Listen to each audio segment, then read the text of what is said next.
Bueno, se titula Iteración, ejemplos avanzados, pero como les adelanté, en realidad es un poco un repaso de todas las estructuras que estuvimos viendo hasta ahora. ¿Ah? Y vamos a empezar por justamente recordarlas. Vamos a hacer un resumen de todas las instrucciones de control que estuvimos viendo. Bueno, conocemos dos tipos de instrucciones: las instrucciones simples y las instrucciones compuestas. ¿Ah? Una instrucción simple puede ser o bien una asignación o bien una llamada a procedimiento. Los únicos procedimientos que conocemos hasta ahora, ¿cuáles son? Read o readline y write o writeline, los que se encargan de realizar interacción con el usuario. ¿Ah? Vamos a ver más adelante en el curso que nosotros podemos definir nuestros propios procedimientos. Pero por el momento, lo que consideramos como instrucción simple es o bien una asignación o bien cualquier uso de read, write, readline o writeline. ¿Ah? Y después están las instrucciones compuestas, también denominadas estructuras de control o instrucciones de control. La primera de ellas es la secuencia. Una secuencia, dijimos que era una nueva instrucción que se formaba colocando begin, end y varias instrucciones separadas con punto y coma. ¿Ah? Eso es la primera instrucción compuesta, la secuencia. Todo lo que va dentro del programa, entre el begin y el end principal, es una secuencia. Pero nosotros vimos también que la secuencia puede aparecer anidada dentro de otras estructuras. Por ejemplo, si yo tengo un if y en caso de que la condición se cumpla, yo quiero hacer varias cosas, ¿qué hago? Las coloco dentro de una secuencia con begin end. Lo mismo con un while, lo mismo con un else, etc. ¿Ah? Después vimos las dos estructuras de selección. La denominada selección simple, if then else, y la denominada selección generalizada, que es el case. En el if then else, ¿qué parte es opcional? El else, ¿puedo ponerlo o no? ¿De qué depende? De si quiero hacer algo o no en caso de que la condición sea ¿cómo? Falsa.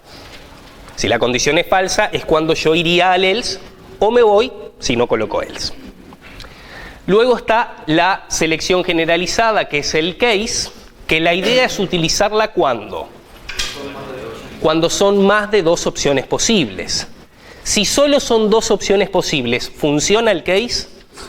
Sí, pero por un tema de prolijidad, de buen estilo de programación, ahí que se recomienda hacerlo con if. Free Pascal le agrega algo al case que no viene en el Pascal estándar, que es la posibilidad de colocarle un else de la misma manera que el if. ¿Ah? Esas son las estructuras de selección. Luego vienen las estructuras repetitivas, las que permiten iterar, es decir, hacer una misma instrucción, que puede ser simple o compuesta, muchas veces. ¿Ah? Allí vimos el for, el while y el repeat. Muy a grandes rasgos, ¿cuándo corresponde usar el for? Cuando sé la cantidad de veces que quiero repetir. ¿Ah?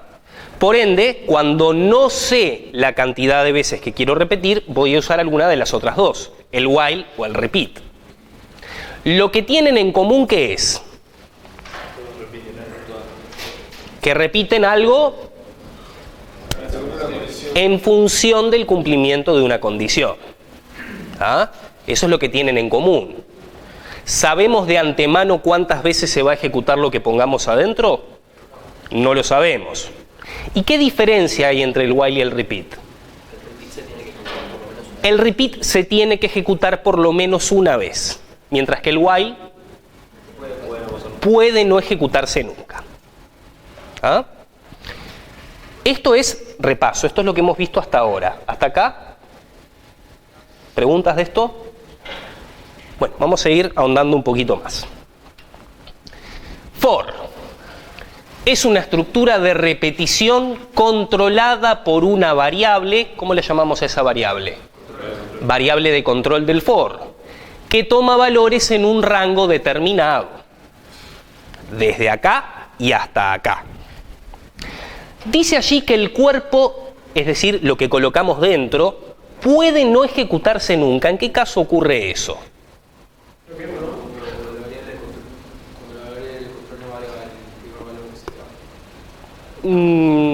A ver. La pregunta es, dice allí que puede no llegar a ejecutarse nunca. ¿Cuándo pasa eso? Cuando ¿quién es mayor que quién? Si pones, por ejemplo, de 6 a 5. Si pones, por ejemplo, de 6 a 5, ¿qué pasa? Su vida te dice que no. No entra. Si el inicio es mayor que el final, directamente no entra. Eso sí es un for que es ascendente, que lo poníamos con la palabrita to. Si es descendente, ¿cuál era la palabra? Down to. En ese caso pasa al revés. Si el origen es menor que el destino, es que no entra. ¿Queda claro? Por sí sola, es decir, si no se combina con estas dos, siempre termina. ¿Qué significa esto? No hay posibilidad de que quede en loop infinito, ¿sí? En un bucle infinito, en una iteración de la cual no se sale nunca. Eso sí se utiliza por sí sola, porque ¿qué pasa si yo, por ejemplo, adentro del for meto un while? El while tiene peligro de quedar en loop, con lo cual de rebote el for también quedó en loop.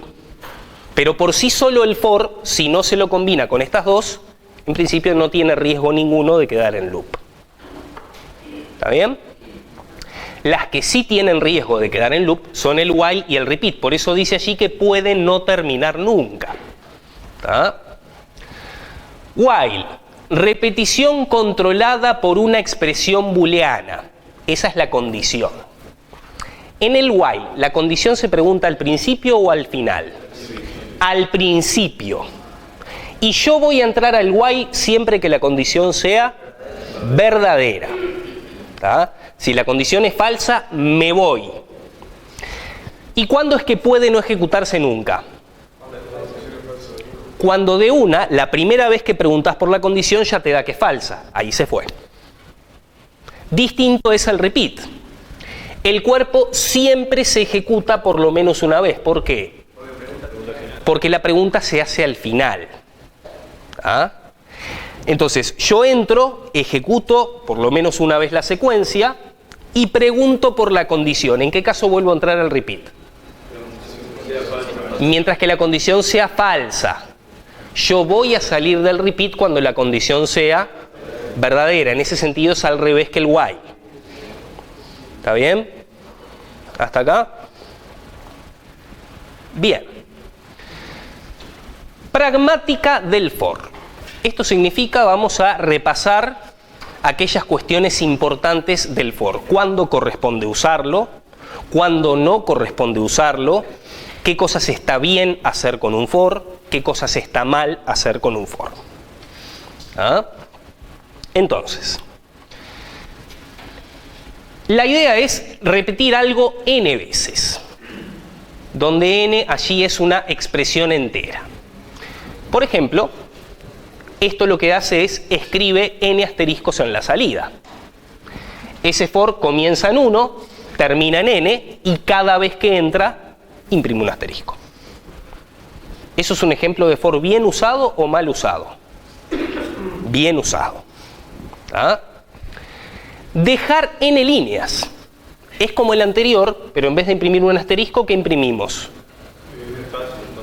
Más que un espacio, un salto de línea, popularmente llamado enter. Entonces esto lo que hace es salta n veces de línea, digamos da n veces enter.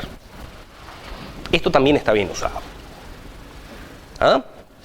Sabemos cuándo empieza, sabemos cuándo termina y de a cuánto aumenta. De a 1. ¿Ok? La variable de control del for siempre tiene que ser integer.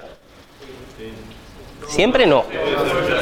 Puede ser char o incluso podría ser boolean. Sería un for medio raro porque sería ¿cuántas veces? 2 veces. A lo máximo. Bueno, depende de si empezás en false y terminás en true. ¿Tá? Vamos a ver más adelante que yo puedo usar como variable de control del for cualquier variable que pertenezca a un tipo, lo que se llama ordinal. Ordinal es que los elementos se pueden poner como en una fila imaginaria. Dicho por la contraria, ¿qué es lo que no podemos usar como contador de un for? Un real. ¿Ah? Bien. Otros ejemplos de uso correcto del for. Por ejemplo, una función numérica expresada por algún tipo de sumatoria o de productoria. ¿Ah? Este fragmento de programa calcula el factorial de un número. ¿El factorial de cuánto? De n. Tenemos una variable que le damos valor inicial 1, ¿sí? Y este for, ¿cuántas veces se va a hacer? N veces no. Desde 2 hasta n, ¿cuántas veces son? n-1. Pero no importa, porque yo sé dónde empiezo y dónde termino. O sea que está bien que sea for. ¿Tá? Y esta instrucción es una instrucción muy especial. ¿Qué nombre le habíamos dado a las instrucciones de este tipo? Instrucciones de acumulación. ¿Cómo nos damos cuenta que es una instrucción de acumulación? Porque la variable aparece a la derecha y a la izquierda. ¿Cómo se lee toda asignación? De derecha a izquierda. Se toma el valor actual que tiene factorial, se lo multiplica por i y el resultado se guarda en factorial. O sea que factorial va a ir acumulando un valor conforme se va ejecutando el for. ¿Ah? Ese es un ejemplo. Otro ejemplo, calcular una potencia. ¿Sí? La potencia la inicializamos en 1 y después vamos desde 1 hasta el exponente. ¿Sí? De 1 a 5. Entonces, ¿qué estamos haciendo? Multiplicamos la potencia por la base y el resultado lo guardamos en potencia. Por ejemplo, si base es 2 y y exponente vale 5, ¿qué vamos a estar calculando ahí? 2 a la 5, 2 por 2 por 2 por 2, 5 veces. Pero es otro ejemplo de lo mismo. Esta también es una instrucción de acumulación. ¿Tá? Y estas instrucciones son muy importantes porque son las que nos permiten ir llevando un cálculo conforme la iteración se ejecuta. ¿Ok? En ambos casos sabemos dónde empieza y sabemos dónde termina. ¿Queda claro? ¿Sí? Bueno, acá tenemos un ejemplo de un for donde la variable de control es de tipo char. Empieza en el carácter A, acuérdense que los valores de tipo char se ponen entre comillas, ¿sí? Y va desde la A hasta la Z, pasando por todos los caracteres que hay en el medio. ¿Ah? Concretamente todas las mayúsculas. Cada vez que entro al for, ¿qué es lo que muestra? Primero, ¿qué muestra?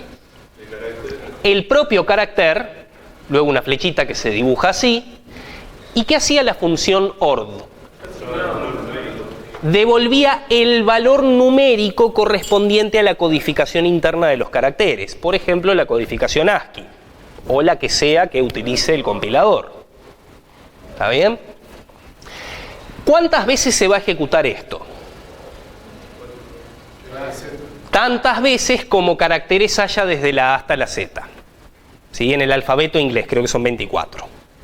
O 25, la cantidad que sea. ¿Ah? Pero observen que en este caso la variable de control no era entera.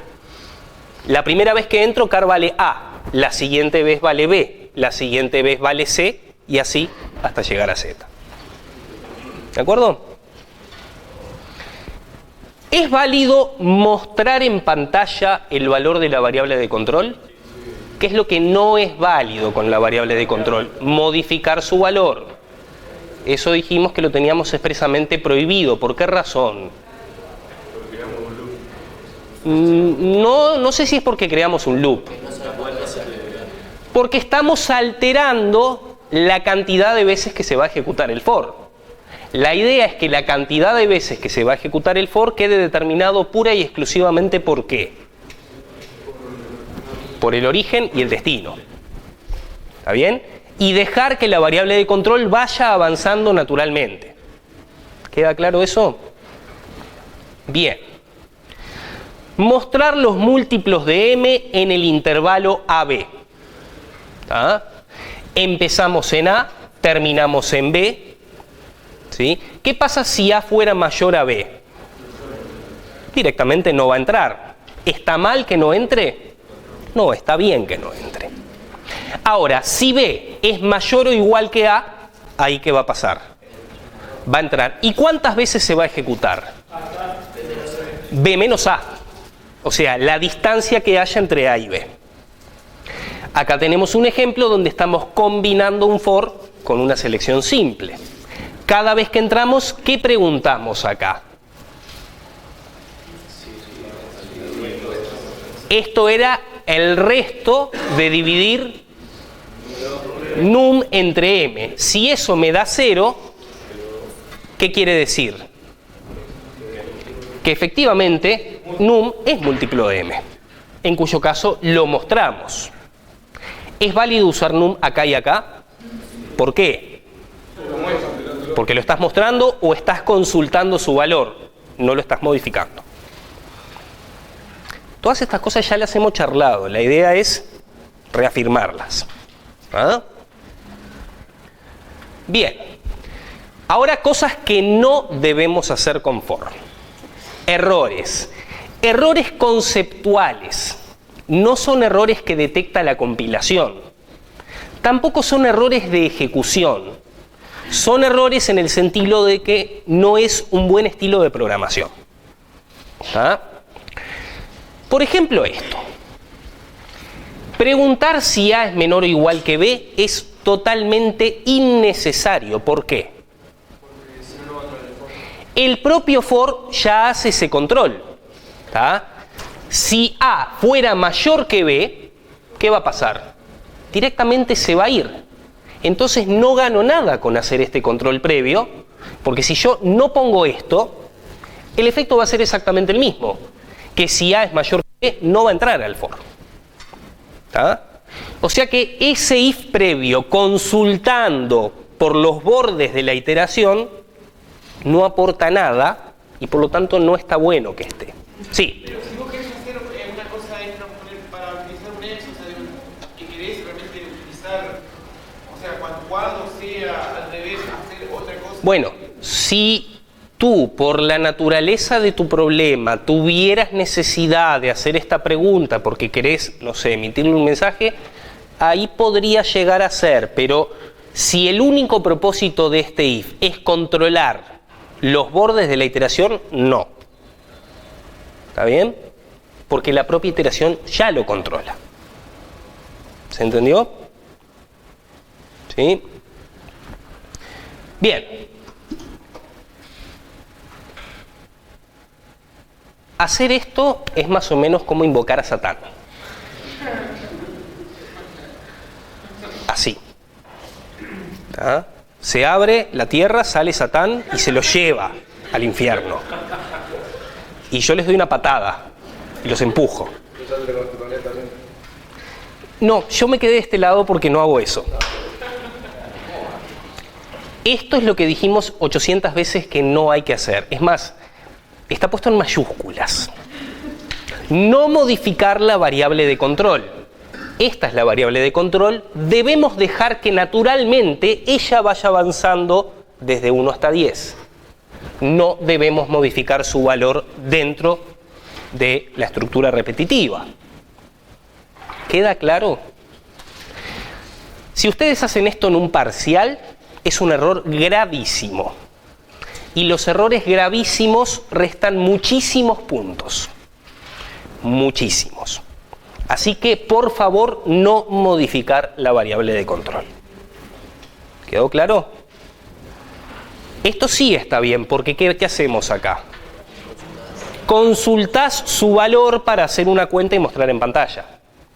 Consultarla está bien, mostrarla está bien, modificarla es lo que no está bien. ¿Se entendió? Bien. Bueno. modificar el valor de la variable de control para forzar la terminación. Esto en realidad es un caso particular de algo más general. Voy a volver a leer la oración. Modificar el valor de la variable de control, punto. Ya eso no lo debemos hacer, no importa para qué. No debemos hacerlo nunca. Pero un error de concepto muy importante que se suele cometer es ir haciendo cosas y en algún punto decir quiero irme ya del for. Entonces, por ejemplo, imaginemos que intentos vale 1. Entramos, leemos un número. Vamos a suponer que el número leído es igual al número. Entonces, ¿qué va a pasar? No se va a cumplir esta condición y vamos a ir al else. ¿Y qué estamos haciendo acá? Modificando la variable de control, ¿para qué? Para terminar de golpe. ¿Qué dice ahí? No modificar la variable de control. ¿Ah? Si puede llegar a suceder algo que a mí me signifique tener que terminar la iteración, esto no debería ser un for, debería ser un while. Porque el while es la herramienta correcta para ese caso. De nuevo, esto compila, pero desde el punto de vista conceptual no es una buena práctica de programación. ¿Ah?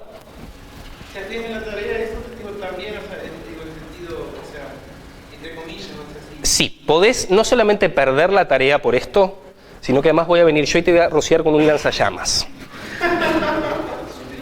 Sutil. Y está quedando grabado. Bien. Bueno, acá hay otra cosa que tampoco debemos hacer con la variable de control. Dijimos, la variable de control toma como valor inicial ¿cuál? Algo 1. Y la última vez que entra al for, ¿cuánto vale? Algo 2. Que no, algodón, no, algo 2. Después que termina el for, ¿qué pasaba con el valor de la variable de control? No se sabe, queda indeterminado. No podemos suponer nada respecto al valor de la variable de control cuando el for se terminó. ¿Está bien? Nuestro instinto nos haría suponer que el valor final es ¿cuál? Algo 2, pero no lo sabemos. Puede haber un compilador en el cual eso no pase. Si vos después del for querés usar la variable de control, en el medio acá, ¿qué hay que hacer? Inicializarla con algún nuevo valor. Ya sea porque se lo asignás, ya sea porque se lo pedís al usuario, lo que sea. Pero no suponer nunca ningún valor en especial para la variable de control cuando el for terminó. Sí. Eso compila. Porque la variable fue declarada arriba, en la sección de var.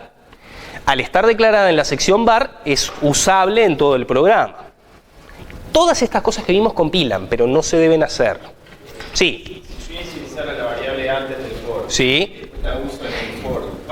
¿Qué pasa? Cuando llegás al for, pisás el valor que tenía con algo 1. Y después no queda para... Y después no sabemos con qué queda. Queda indefinida. ¿Está bien? Sí. Repito, todo esto ya lo hemos visto. Estamos reforzándolo. ¿Ah? No sabemos, porque su valor es indefinido. Capaz que el compilador A te muestra algo 2. Capaz que el compilador B te muestra basura. No sabes. ¿Ok? Bien.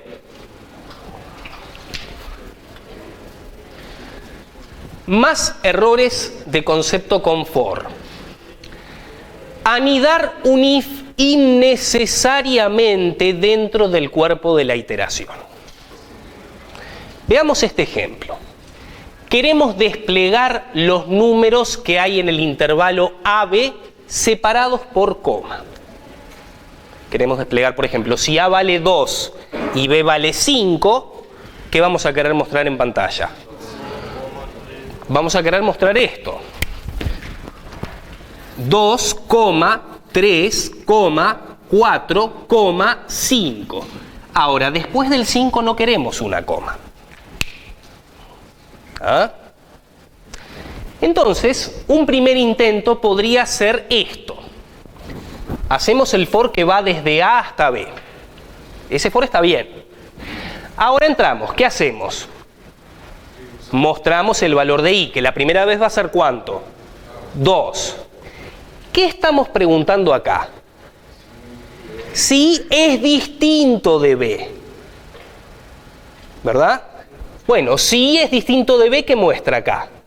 La coma. Y si no, ¿qué hace? Da un enter. Esto compila, esto funciona, pero no es una buena práctica porque hace trabajar innecesariamente al programa. A ver, ¿cuántas veces va a valer IB? Una sola, la última, y todas las veces anteriores, ¿tá?, no va a valer B. Entonces, vamos a preguntar cada vez, ¿es distinto de B? Muestra una coma. ¿Es distinto de B? Muestra una coma. ¿Es distinto de B? Muestra una coma. Cuando sabemos que el problema está en el borde. ¿Está bien? Repito, eso compila y funciona. Ahora, acá tenemos una solución mucho mejor y más eficiente. ¿Qué quiere decir más eficiente? Se ejecutan menos instrucciones. ¿Está bien? Miremos lo que pasa acá. Mostramos el valor inicial, o sea, en aquel ejemplo 2. Entonces, empezamos con i, esto quiere decir en el siguiente de a. ¿Está bien? Que en el caso de los enteros, ¿qué sería el siguiente de a? Sería 3. Arranco en 3 y voy desde 3 hasta ¿cuándo?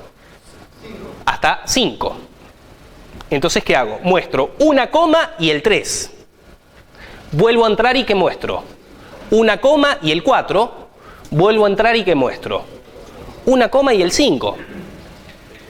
Y cuando salgo doy el enter. Entonces fíjense que me ahorré hacer qué cosa cada vez que entro. Consultar por el valor de i. Me ahorré una pregunta en cada entrada. En esta versión, lo único que hacemos cuando entramos, ¿qué es?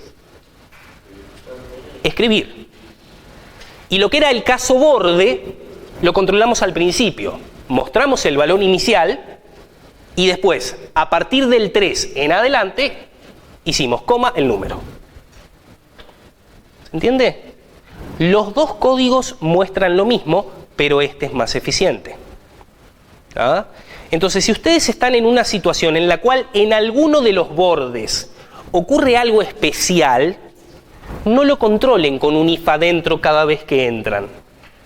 Porque van a preguntar innecesariamente todas las veces cuando el único caso relevante es el borde. Hagan algo de este estilo. Procesen lo que sería el borde o uno de los bordes aparte. ¿Está bien? ¿Se entendió? Bueno, esto es otro ejemplo de dos códigos que compilan y se ejecutan, pero este es preferible. Sí. Si me hiciera al revés, si pusiera de A a B-1. Probablemente tendrías que mostrar el número y la coma después. Y el B lo mostrarías al final abajo. Es totalmente equivalente y es igual de válido. Bien. Bueno, vamos a ver el while.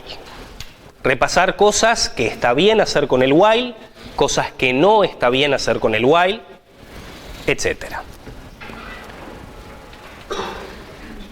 Bueno, ¿cuándo utilizar el while? Cuando no se conoce a priori el número de repeticiones, que incluso podrían ser ¿cuántas? 0, ninguna. ¿Ah? Bien, algunos ejemplos de problemas que se pueden resolver con while.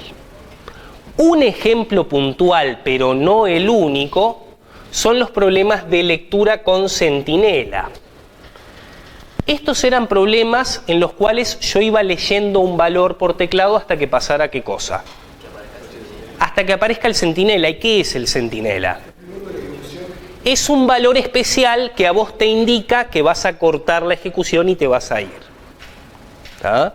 Llegamos a ver incluso un esqueleto genérico. ¿Cómo funcionaba la lectura con centinela? ¿Dónde teníamos que leer el primer valor?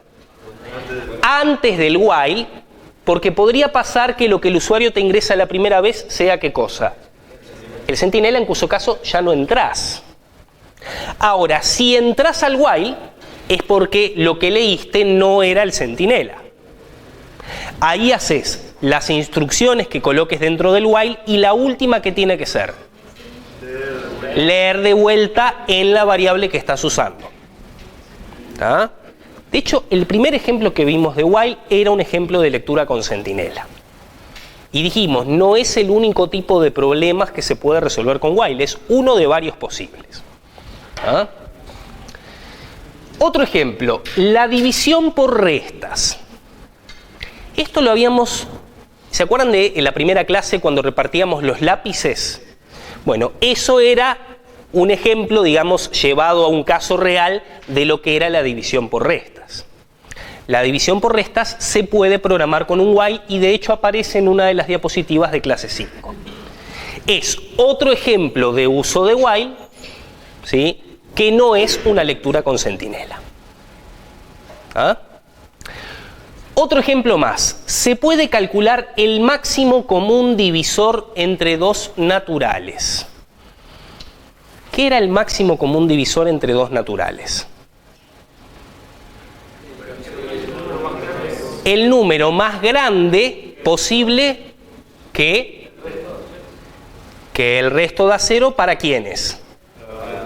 Para los dos números. Es el valor más grande posible que te divide tanto a m como a n. Que lo divida quiere decir que el resto da 0. ¿Ah? Lo que tenemos acá es una función matemática, ¿sí?, que dice cómo se puede calcular el máximo común divisor entre dos números cualesquiera. ¿Ah? Si yo quiero calcular el máximo común divisor entre un número y sí mismo, el resultado es el propio número. Ahora, si yo quiero calcular el máximo común divisor entre dos números diferentes, bueno, si m es mayor que n, lo hacemos así, y si m es menor que n, lo hacemos de esta manera. ¿Ah? Volvemos a calcular el máximo común divisor entre la resta y el otro. Bueno, ese comportamiento se puede programar con un while. ¿Ah? No me voy a detener más en este ejemplo porque es un ejercicio del práctico 6. Que ustedes transformen estas formulitas en un programita que mediante while calcule el máximo común divisor. ¿Ah? Es un lindo ejercicio que queda como parte del práctico 6. Lo que tenemos acá son 3 ejemplos en los cuales la cantidad de repeticiones puede ser 0. O sea, en los 3 ejemplos podría pasar que cuando vos llegás a la condición del while, preguntás y te da como false y te vas. ¿Ok?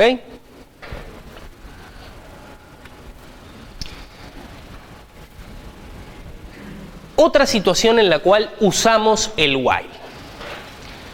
Queremos ir recorriendo una secuencia de valores en búsqueda de una condición. Si se encuentra un valor que cumple la condición, la recorrida termina, ahí dice tempranamente. O sea, la idea es, potencialmente yo tengo que explorar todo un rango. Si fuera seguro que vamos a explorar todo el rango, ¿cuál sería la estructura? For. Ahora, si puede pasar que tengas que terminar antes, ahí lo haces con un while, con una doble condición. Nosotros vimos un ejemplo, cuando vimos while, de este tipo de estructura, que era determinar si un número era primo. ¿Ah?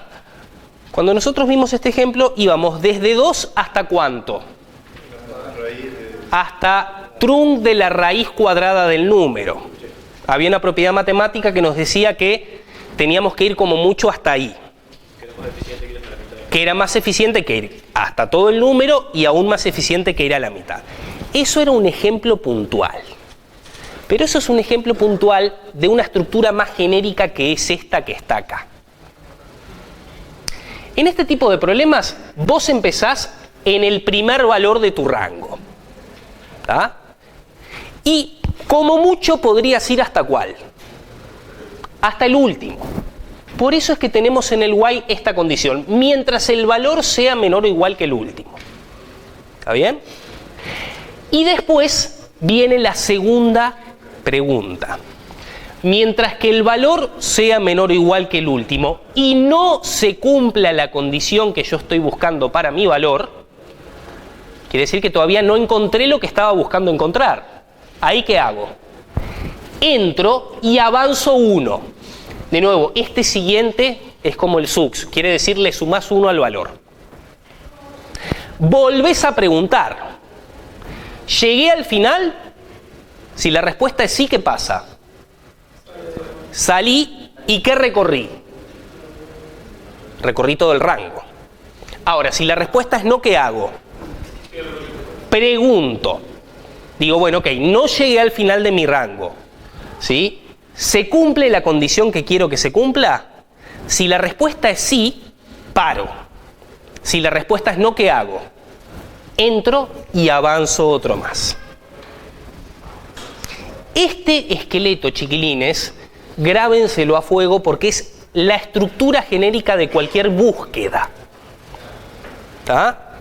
En el peor de los casos voy a explorar todo el rango porque ninguno de los valores va a cumplir la condición. Ahora, donde alguno durante el viaje la cumpla, ¿qué voy a hacer? Corto y me voy. ¿Ah? Avanzando de a 1 o de lo que corresponda. Digo, en este ejemplo lo estamos viendo avanzando de a 1. Esto funciona gracias a que Free Pascal evalúa las expresiones booleanas como por circuito corto. Vamos a recordar el circuito corto. Por ejemplo, en el caso del AND. Si la primera da true, ¿qué va a hacer? Si la primera da true, va a preguntar por la segunda, porque para que el AND dé verdadero, ¿qué tiene que pasar? Las dos tienen que ser verdaderos. O sea que en el caso que la primera parte del AND dé true, bueno, ahí sí, Free Pascal va a preguntar por la segunda. Ahora, ¿qué pasa si la primera condición ya dio false? Corta ahí y ni siquiera evalúa la segunda. Nosotros incluso llegamos a ver algunos ejemplos de este estilo en el práctico de while. ¿Tá? En el práctico de while no, perdón. En el práctico donde vimos expresiones booleanas de qué pasaba con algunas expresiones booleanas cuando se evaluaba con circuito corto y cuando no se evaluaba con circuito corto. En los casos en los que no se evaluaba con circuito corto, quiere decir que sí o sí preguntaba por la segunda y ¿qué podía pasar? Le podría dar un error de ejecución, que se rompiera. Este esquema funciona gracias a la evaluación de expresiones por circuito corto. ¿Está bien? La cual dijimos para todo el curso se asume válida. ¿Tá? Salvo que algún ejercicio expresamente les diga estamos en Pascal estándar y no en Free Pascal o en un contexto de evaluación por circuito corto. ¿Ok? Para entender esto, ustedes imagínense lo siguiente. Tenemos, no sé, 100 puertas en una calle, 100 casitas, y estamos buscando a Juan. ¿Cómo haríamos nosotros para buscar a Juan? Golpeamos la primera puerta. ¿Es la última? No. Entonces pasamos a la segunda condición. ¿La condición ahí cuál va a ser? ¿Está Juan? Si me da que no, ¿qué vamos a hacer? No se cumple la condición y vamos a pasar ¿a dónde? A la siguiente puerta, a la puerta número 2. Estando parados en la puerta número 2, vamos a preguntar, ¿es la última? No. Vamos a preguntar por la segunda. ¿Está Juan? Vamos a suponer que no está Juan. ¿Qué vamos a hacer? Vamos a ir a la tercera. Entramos a la tercera. Preguntamos, ¿es la última? No, no es la última. Preguntamos si está Juan y supongamos que sí, que esa era la casa de Juan. ¿Qué hacemos? Se cumple la condición, ¿tá? Entonces el AND me da falso, me fui. Me quedé con Juan en la puerta número 3. Y no recorrí las puertas que van de la 4 a la 100. Si nosotros hacemos esto con for, ¿qué vamos a hacer? Le vamos a decir a Juan, yo ya te encontré, pero espera que voy a preguntar si estás en todas las demás y después que haya preguntado en todas las demás si estás, voy a volver y me voy a quedar contigo. Nadie en su sano juicio haría eso. Pues bien, por alguna razón ustedes muchas veces esto lo programan con for. No, las búsquedas se programan así. ¿Ok? Más adelante vamos a ver un tema que son arreglos y después otro tema que son listas. donde vamos a hacer búsquedas de manera abundante, y este es el esquema genérico de cualquier búsqueda. ¿Ah? La idea es parar cuando encontré lo que estaba buscando. Peor caso, ¿qué va a suceder? Todo el rango hasta el final. ¿Ok? Bien. Este if está después del while. Fíjense que acá hay un punto y coma separando. Bueno, esta es la manera de preguntar, ¿sí?, si tuve éxito o tuve fracaso en la búsqueda. Si el valor es menor o igual que el último después del while, ¿qué significa? Que lo encontré antes de llegar al final y corté. Entonces, éxito significa la búsqueda fue exitosa, encontré lo que estaba buscando. Ahora, si valor se pasó del último, es porque iteró todo el rango y nunca encontró lo que estaba buscando, y entonces avanzó uno más. Cuando avanzó uno más, salió por esta condición, y entonces cuando venimos acá, esta me va a dar que no, y voy a decir fracaso. Todo problema que implique algún tipo de búsqueda, este es el esquema genérico para resolverlo. ¿Queda claro? ¿Sí? Bien. Cosas que no debemos hacer con while. Usar while donde lo correcto sería usar for. Si yo sé dónde empiezo y sé dónde termino y no hay chance de terminar antes, lo que hay que usar ahí es for. Fíjense este while. Este while compila y se ejecuta bien, pero ¿qué hace? La i empieza en el primer valor. Mientras que i sea menor o igual al último, hago algo, ¿y qué hago acá? Le sumo 1. ¿Este while tiene posibilidad de terminar tempranamente? Va a seguir hasta que la i sea igual al último. O sea, sé dónde empiezo y sé dónde termino. Lo correcto aquí sería utilizar for, como acá. La i que empiece en el primero, que vaya hasta el último y que haga algo cada vez que entra. ¿Sí? ¿Se entiende? De nuevo, todo nos lleva a lo mismo, a usar siempre la estructura que sea más adecuada a cada problema. Más allá de que con otras estructuras el programa compile y funcione, no solamente alcanza con que compile y funcione, debemos siempre programar usando las herramientas más adecuadas en cada caso. Cada estructura tiene un propósito, la pragmática que estamos viendo. Bueno, asegurarse siempre de usar las estructuras en forma acorde a esa pragmática. ¿Ah? Otra cosa que no debemos hacer, utilizar un if considerando un caso de borde ya previsto en la condición del while.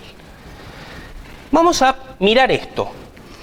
Este algoritmo es conocido. ¿Cuál era?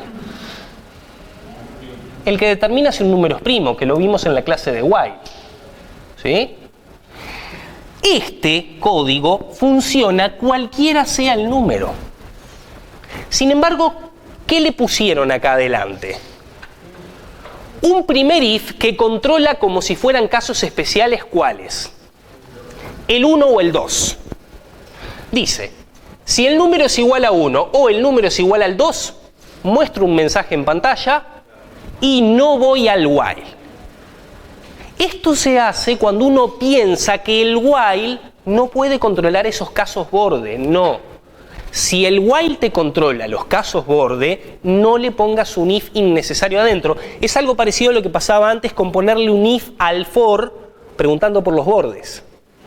Es completamente innecesario. Vamos a imaginarnos que el número es el 1 o es el 2. Y vamos a imaginarnos que no pusimos este if. Vamos a ver que el while este funciona bien igual. ¿Ah? Si el número es tanto 1 como 2, ¿cuánto me va a dar la raíz cuadrada? En el caso del 1, ¿cuánto me va a dar? 1, y en el caso del 2, ¿qué me va a dar? 1,4 y pico. Bien, cuando lo trunque, ¿qué me va a quedar? Me va a quedar 1. Tanto si el número era 1 como si era 2, ¿verdad? Con lo cual, el valor que va a quedar guardado en fin, ¿cuál va a ser? 1. Tanto para número igual a 1 como para número igual a 2. ¿Sí? Bien, divisor igual a 2. Le asigno 2. Entramos al while. ¿Divisor es menor o igual que fin? No. Porque ¿cuánto valía fin, dijimos? Valía 1 tanto para número igual a 1 como para número igual a 2. Entonces, ¿qué le pasa a esta condición? Ya da false. Y si ya da false, ¿qué pasa con el AND? Directamente el AND da false, gracias a que Free Pascal utiliza evaluación por circuito corto. ¿Qué va a pasar con este while? Va a salir. ¿Está bien? ¿Divisor es menor o igual que fin? No. ¿A dónde va a ir? Al else. ¿Y qué va a mostrar? El mismo mensaje que habíamos mostrado antes. O sea que fue totalmente innecesario meterle este if adelante. Moraleja. Si los casos borde ya quedan contemplados en la iteración principal con el while, no preguntar por ellos en forma previa innecesariamente. ¿Queda claro? Es lo mismo, es muy parecido a lo que pasa con el if. No preguntar, no comparar los bordes del for, perdón, no comparar los bordes de la iteración antes de entrar al for. ¿Sí? Ya van viendo que programar tiene muchas, digamos, hila muy fino en muchos aspectos. No solamente importa que los programas compilen y se ejecuten, también importa cuidar el uso correcto de todas las herramientas. ¿Tá?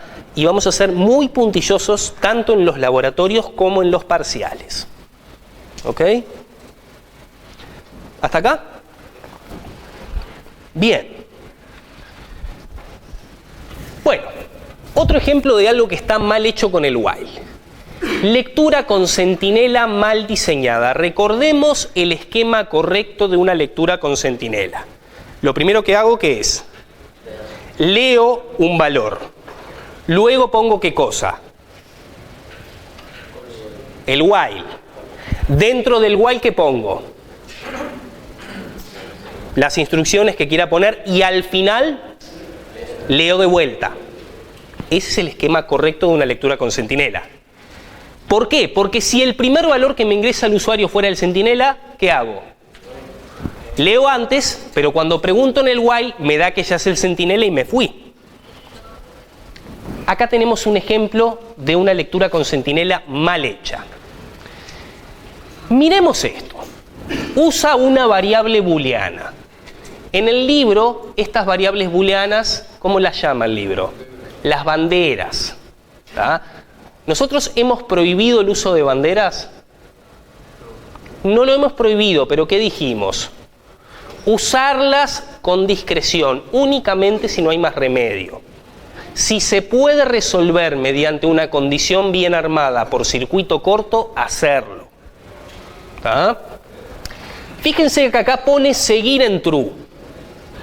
Y cuando viene este while, ¿qué va a pasar? Le va a dar true y entonces ¿qué va a hacer? Va a entrar. O sea, es un while en el cual estamos forzando ¿qué cosa? Que entre por lo menos una vez. ¿Y cuál es la idea del while? Que podría pasar que no entre la primera vez.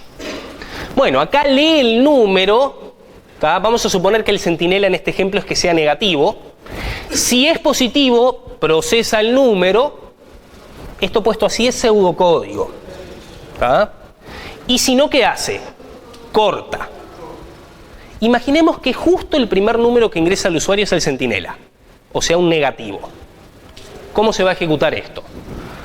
Pongo seguir en true, fuerzo la entrada en while, leo el número, me da que es como negativo o 0, el centinela en este ejemplo podría ser 0 también, voy al else y ¿qué hago? Corto. De esta manera rebuscada forcé la entrada. Yo podría haber aplicado acá el esquema general de una lectura con centinela, que es haber leído antes del while, haberme ahorrado la bandera y haber leído de nuevo adentro y al final. ¿Ah? Bueno, el repeat solo en el caso que el centinela también te interese procesarlo. Si el centinela no te interesa procesarlo, hay que volver al esquema clásico de lectura con centinela con la lectura antes del while. ¿Ah?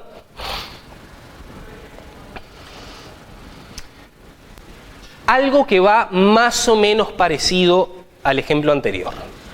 Forzar la entrada al while con un valor ficticio. Yo les puedo asegurar que esto, por razones que no logro comprender, les encanta hacerlo en los parciales.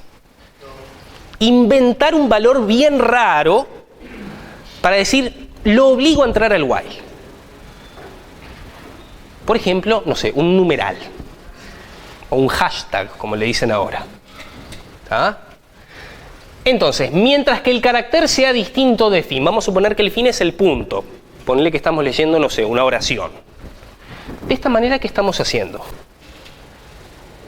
Obligando a que entre. Porque le estamos dando un valor que seguro no va a ser el fin. El punto o el que hayamos tomado como fin. ¿Tá? Bueno, y acá adentro hago cosas. ¿Sí? A ver, si es seguro que vos tenés que entrar por lo menos una vez, lo correcto que sería repeat. ¿Tá? O en su defecto hacer una lectura antes del while, y si antes del while ya es el fin, no entres. Ustedes siempre antes de escribir código mediten un rato sobre lo que van a escribir. Una buena recomendación es no apurarse en ir a la máquina. Agarrar el papel, escribir un pseudocódigo, pensar un borrador de la lógica del algoritmo y después sí, eso lo van puliendo y lo van transformando en sintaxis Pascal que compile. ¿Ah? De hecho, muchas veces durante los ejercicios de práctico habrán visto que a veces le falta pulir alguna cuestión de compilación, pero yo ¿qué les digo? Que está bien igual. ¿Por qué les digo que está bien igual? Porque razonaron el algoritmo. ¿Ok? ¿Se entendió esto? Bueno, y llegamos al repeat. Recordemos, ¿cuándo corresponde usar repeat? Cuando es seguro que vamos a entrar por lo menos una vez. ¿Qué tiene en común con el while? No sabemos de antemano cuántas veces se va a ejecutar. Por lo menos va a ser una. Mientras que en el while, ¿qué ocurría? Podía no ser ninguna. Al igual que el while, ¿qué peligro tiene? Caer en bucle infinito, en loop infinito, en ciclo infinito, como lo quieran llamar. ¿Ah? Bueno, ¿cuándo está bien usar repeat? Primer ejemplo. Lectura con centinela cuando este es un dato válido. O sea, es el centinela, te marca el fin de la iteración, pero además de marcarte el fin de la iteración, lo querés procesar como el último valor válido. En ese caso está bien hacerlo con repeat. Leo el dato, lo proceso y después pregunto si es el centinela. ¿Tá? ¿Qué pasa si justo fuera el centinela de la primera vez? Corta, pero estuvo bien procesarlo, siempre y cuando sea un problema en el cual al centinela también lo queramos procesar como los demás valores. Si es un caso en el cual el centinela lo queremos usar solo para cortar la iteración, ahí que hay que usar while según el esquema de lectura con centinela que ya vimos. ¿Ah? Bien. La solución con while justamente no es adecuada en este caso. Este esquema es el esquema clásico de la lectura con centinela que es válido, dijimos, ¿cuándo? Cuando no quiero procesar el centinela. ¿Está bien? Lo leo, si no es el centinela entro. Ahora, si ya es el centinela, ¿qué va a pasar acá? Me fui, pero no lo procesé. Esto es correcto si no lo quiero procesar. Ahora, si el centinela lo quiero procesar antes de terminar, hay que hacerlo como está arriba. ¿Ah? ¿De qué depende? Bueno, del problema que a mí me den para resolver. ¿Sí?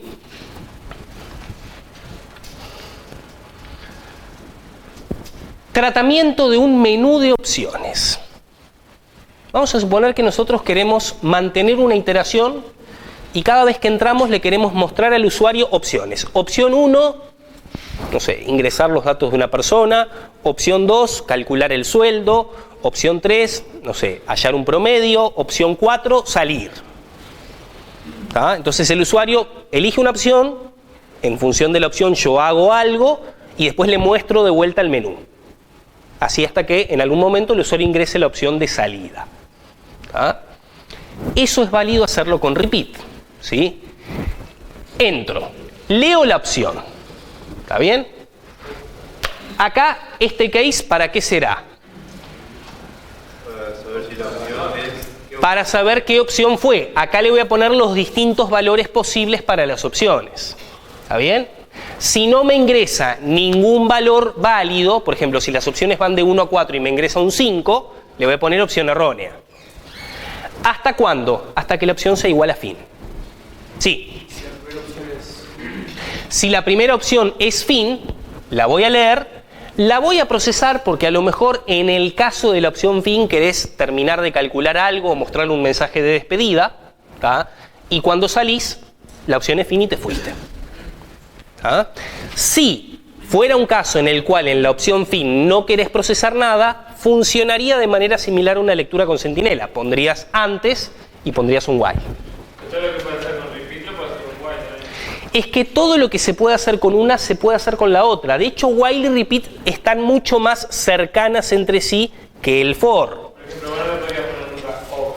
Si te pregunto. Sí. Por ejemplo, me pondría mal, por ejemplo, si yo pongo repeat en vez de while o al revés, ¿no? No sería tan mal como usar, por ejemplo, for en un caso donde corresponde while o repeat. O sea, sería un error, pero un error más leve que confundirlas con el for. ¿Ah? Recuerden, usar repeat cuando corresponda entrar por lo menos una vez. Si puede pasar que ya la primera vez no entres, hacelo con while. ¿Sí? A la hora de corregir, la distancia entre while y repeat no es tan terrible. ¿Está bien? ¿Sí? Sí. ¿Viste ahí en el case con el tema del end? Ahí, porque no hay end, ¿no? Acá pusimos puntos suspensivos. ¿Tá? Vos acordate que el case no lleva begin end. O sea, perdón, el case lleva begin, no lleva begin, pero lleva end. ¿Tá? Ponele que está en los puntos suspensivos. Exacto. ¿Está bien? ¿Sí? Bien. Otro ejemplo de uso válido de repeat. Ignorar datos de entrada hasta el primer número que cumpla una condición. ¿Ah? Por ejemplo, nosotros cuando vimos repeat la clase pasada, vimos un ejemplo donde salteábamos todos los espacios en blanco, ¿sí? Hasta llegar a un valor que no fuera un espacio en blanco. ¿Tá? Bueno, acá leemos un dato hasta que ese dato cumpla una cierta condición. Por ejemplo, que no sea un espacio en blanco. Entonces, ¿qué hacíamos? Entro, leo un espacio en blanco, pregunto, ¿es algo que no sea blanco? Si la respuesta es sí, paro. Si la respuesta es no, entro de vuelta, leo otro. Es para saltearme cosas. Por ejemplo, saltearme espacios en blanco. ¿Ah?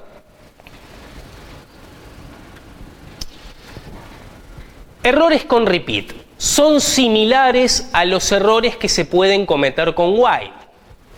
Observar que siempre se puede forzar un repeat para que se comporte como while. Si estamos queriendo empujar al repeat para que se parezca a un while, habría que usar un while en ese caso. Por ejemplo, acá, algo que no es correcto.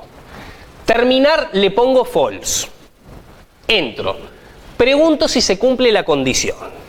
Si se cumple la condición, hago algo.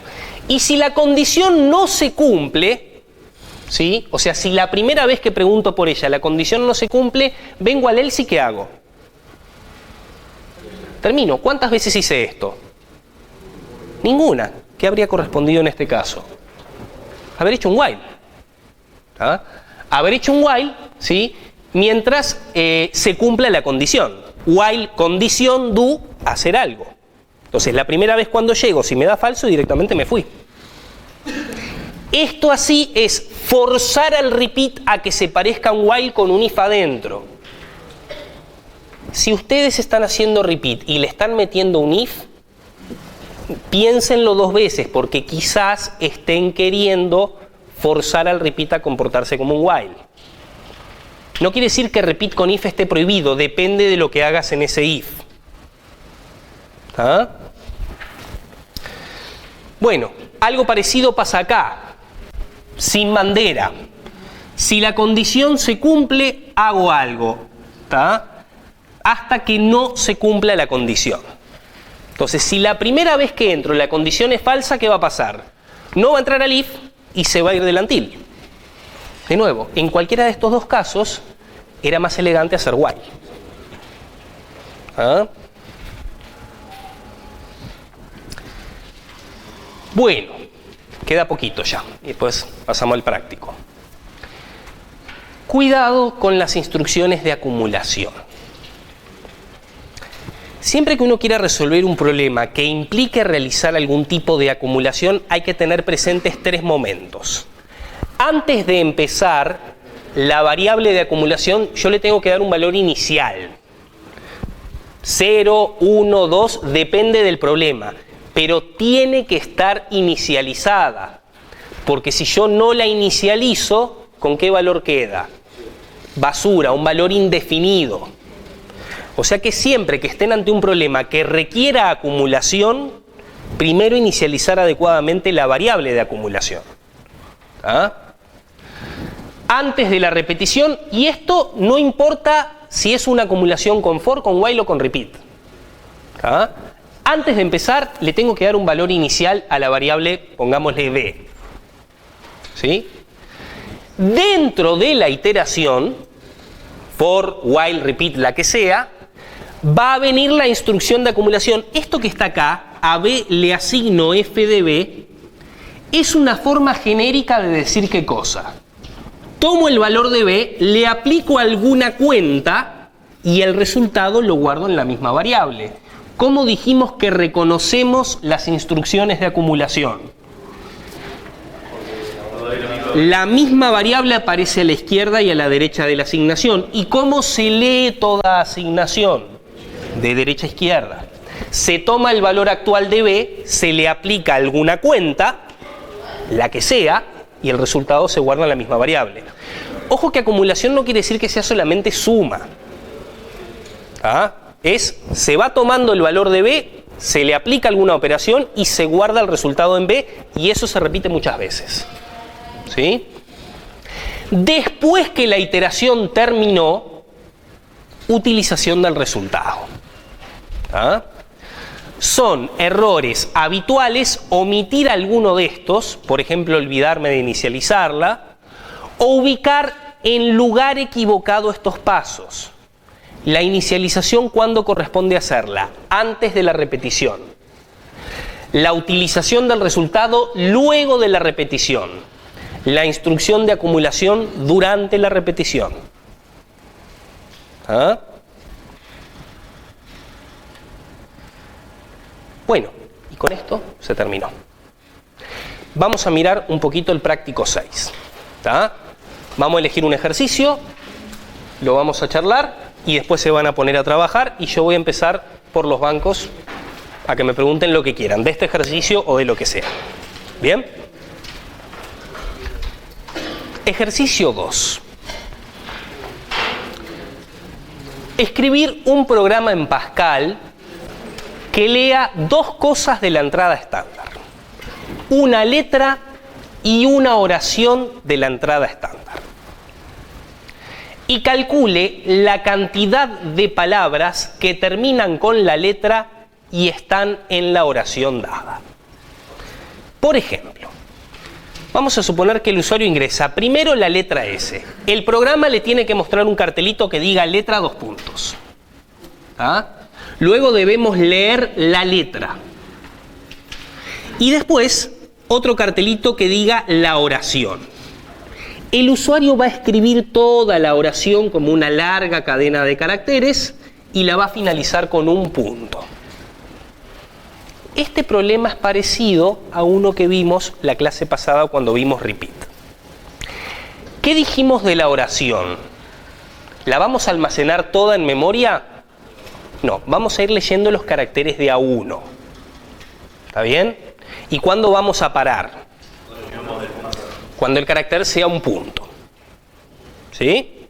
¿Sabemos de antemano, ¿tá?, cuántos caracteres va a ingresar el usuario? No. Lo que sí sabemos es que va a ingresar por lo menos una palabra antes del punto. Eso ya huele a qué estructura. Si sabemos que vamos a leer por lo menos una palabra antes del punto, huele más a repeat. ¿Ah? Bueno, ir tomando nota de eso. Asuma que una oración es una secuencia de palabras separadas solo por espacios. Y vamos a simplificarlo. Vamos a suponer que hay un solo espacio separando dos palabras. ¿Está bien? Y que termina con un punto. O sea, tenemos palabra, espacio, palabra, y luego de la última palabra un punto.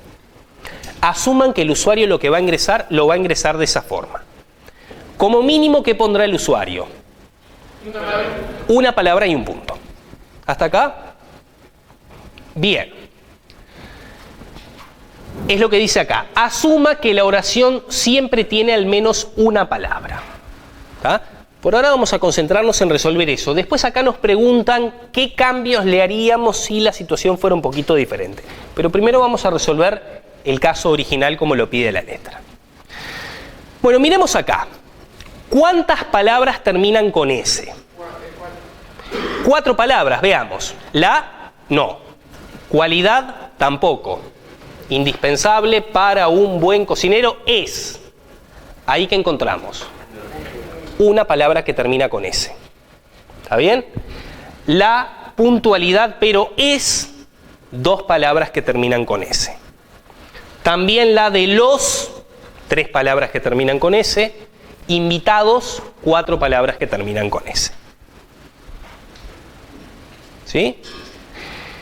A medida que yo voy leyendo cada palabra, ¿me interesa detenerme en cada carácter? No, ¿qué es lo que me va a interesar hacer con la palabra? Pasarla ¿hasta cuánto?